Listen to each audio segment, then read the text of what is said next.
ये धरती सोने का कंगन, ये धरती चांदी का दर्पण, ये धरती मस्जिद का आंगन, ये धरती संतों का चंदन, ये किसने शूल बो दिए। वाह। तो गालिब क्या कहता है कि न कुछ था तो खुदा था, कुछ न होता तो खुदा होता, डुबोया मुझको होने ने, न मैं होता तो क्या होता। तो अब आप देखिए कि गालिब कहाँ से कहाँ की बात कर रहा है। तो उस चीज़ को हमें पढ़ने की ज़रूरत है, उस शायरी को आज के नए परिवेश में जानने और समझने की ज़रूरत है कि हमारी आज की शायरी में क्या लिखा जा रहा है और उस शायरी का रिलेवेंस भारत के धर्म से कितना गहरा है। मैं आप तमाम लोगों की ज़ोरदार तालियों में स्वागत करना चाहता हूँ मोहतरम शमीम अहमद साहब का। Honourable the speaker Shri Narendra Singh Tomar ji, honourable mister justice Indrajit Shukla ji, जज Allahabad high court, Shri Rampal ji, ex minister Madhya Pradesh government, जनाब मंदर भोपाली साहब, जनाब शकील आजमी साहब, जनाब अबरार काशिफ साहब, जनाब डॉक्टर मेहताब आलम साहब, और आज जो ये महफिल जिसके लिए सजाई गई है जनाब विजय भदौरिया, मुझे अभी पता चला कि ये डिप्टी सुप्रिटेंडेंट ऑफ पुलिस है मध्य प्रदेश गवर्नमेंट में, तो मुझे बड़ा ताज्जुब हुआ कि पुलिस और शेरो शायरी ये दोनों जो है दो एंगल में जाती हैं। तो आज इन्होंने एक बहुत बड़ा काम किया। And all the other dignitaries जो भी शायर आए हुए हैं, लेडीज एंड जेंटलमैन, आदाब, गुड इवनिंग, नमस्कार। मैं ताज्जुब कर रहा हूं कि साहित्य, शेर और शायरी के पसंदीदा भोपाल में इतने लोग हैं कि यह हॉल जो है भर गया और लोग खड़े हैं। तो पहले तो आप लोग अपने लिए ताली बजाइए जो है। अब मैं कह तो नहीं सकता भाई इनके लिए इंतजाम किया जाए बैठने के, क्योंकि ऑलरेडी हॉल फुल हो गया है और जगह जो है एक छोटी पड़ गई जो है। तो ये दिखाता है कि कितने मोहब्बत करते हैं आप लोग जो है अदब से, उर्दू से, हिंदी से और इस देश की संस्कृति से।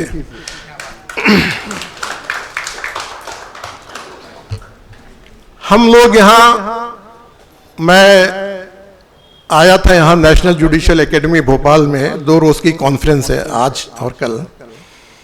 मंदर भाई मेरे बहुत पुराने दोस्त हैं, तो जब इनको पता चला तो इन्होंने कहा था हमारे यहाँ एक प्रोग्राम है, आप शिरकत करें। तो मैंने कहा तो मैं ज़रूर शामिल होऊंगा। हमारा ये कॉन्फ्रेंस करीब 5 बजे तक चली। फिर मैंने हमारे ब्रदर जज इंद्रजीत शुक्ला को मैंने कहा भाई आप भी चलिए, मैं आपको भी कुछ लोगों से मिलाऊं और मैं ये दिखाऊं कि इस देश में गंगा जमनी तहजीब कैसी है। आप इसका नज़ारा देखिए और ये देखिए कि लोग सिर्फ मोहब्बत की बात करते हैं, मोहब्बत की क्यारी को जो है फूल पानी दे करके उसको और जो है बेहतरीन बनाना चाहते हैं, और इसके अलावा कोई बात नहीं होती है। और इसी में हम ये समझते हैं कि हमारा देश भी आज दुनिया के नंबर 1 कोने पे सिर्फ इसी प्यार और मोहब्बत की वजह से है।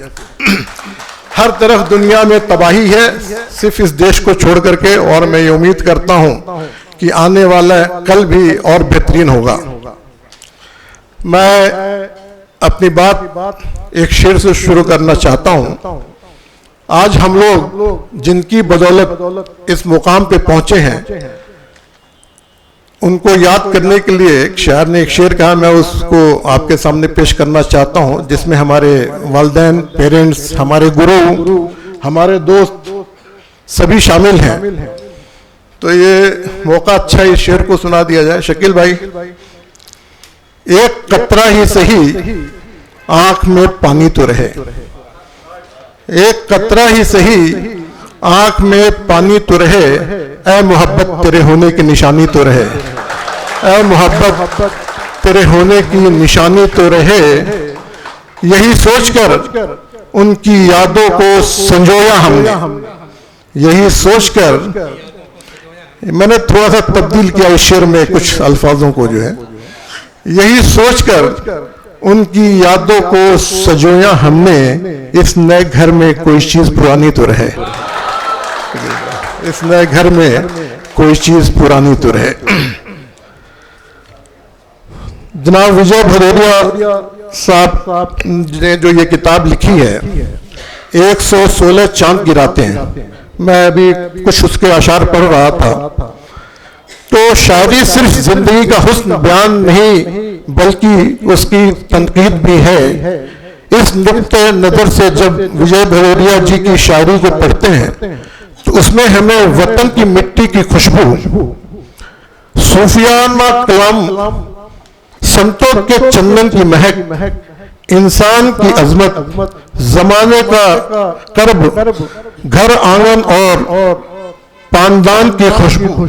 पानदान समझते हैं? पानदान अब तो बहुत घर से निकल चुका पानदान जो है, ये हमारी पुरानी संस्कृति थी, पुरानी संस्कृति।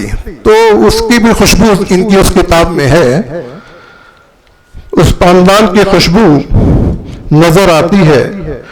उनकी शायरी का कैनवास बहुत बड़ा है। वह हर हाल में इंसानियत को सरवरू देखना चाहते हैं। वह आंगन में दीवार उठाने के खिलाफ है। मीन्स वो सिर्फ मोहब्बत और प्यार की बात करना चाहते हैं। आंगन में दीवार एक इशारा है।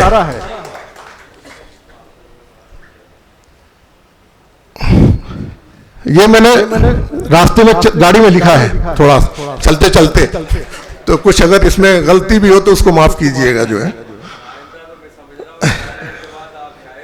वह धरती को हरा भरा रखने की जहां शिक्षा देते हैं, वहीं नई नस्ल को धर्म ग्रंथों को पढ़ने और उसकी रोशनी तालीम को जिंदगी का हिस्सा बनाने की भी तलकीन करते हैं। उनके नजदीक जिंदगी की सभी कामयाबी का हासिल मोहब्बत में है। सिर्फ मोहब्बत की बातें करते हैं। और अभी मैं उनका एक शेर पढ़ रहा था, वो पेज नंबर 42 पर है। तो उसमें उन्होंने कहा कि ऐ काश मेरे बस में होता जो ये करिश्मा, ऐ काश मेरे बस में होता जो ये करिश्मा, दुनिया की नफरतों को चाहत में ढाल देता, दुनिया की नफरतों को चाहत में ढाल देता। शायरी का पैगाम सिर्फ मोहब्बत है, भाईचारा है, एक ऐसा गुलदस्ता है जिसमें हर तरह के फूलों को सजोया जाता है। इसमें कोई मजहब, कोई धर्म, कुछ नहीं। यही हमारे इस देश की खूबसूरती है।